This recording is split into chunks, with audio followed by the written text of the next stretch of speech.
I'm curious because Kendrick has had a couple like protest songs too. When you think about All Right or XXX, like I'm curious how you kind of thought about that and the power of protest music, whether it's Kendrick or just hip hop as a broad.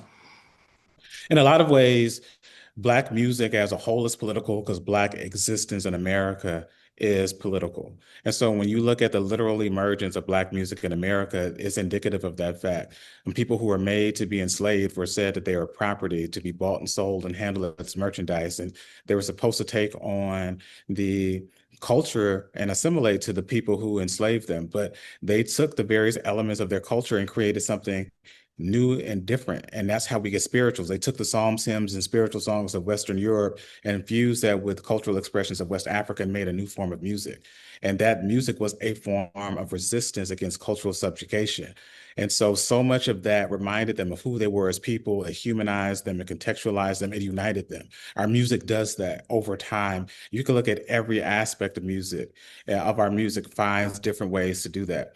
During the freedom era, the civil rights era, we were singing gospel songs and freedom songs as a means in which to convey our unity and overall attachment and commitment to the mission.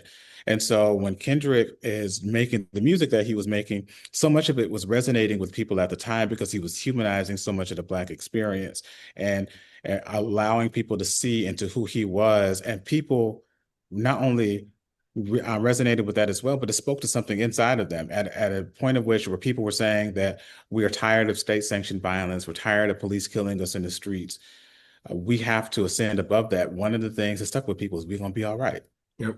Gonna be all, we have suffered before, our people have suffered before, we're suffering now, but we're gonna be all right.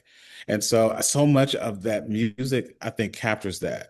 Even when it's not and deliberately intended to be protest music, the ethos of it in so many ways captures the spirit of protest and resistance that it spoke to people on a deep, deep level. No, that's a good point because it's not even always just about protest music, but it's also that affirming music. Could you think about like a James Brown or a Nina Simone, and they had those type of songs that really uplifted people during tough times as well. So if you enjoyed that clip, make sure you head over to www.bookupapp.com to download our app so you can connect with your favorite bookish content creators, start conversations, and start your own book club.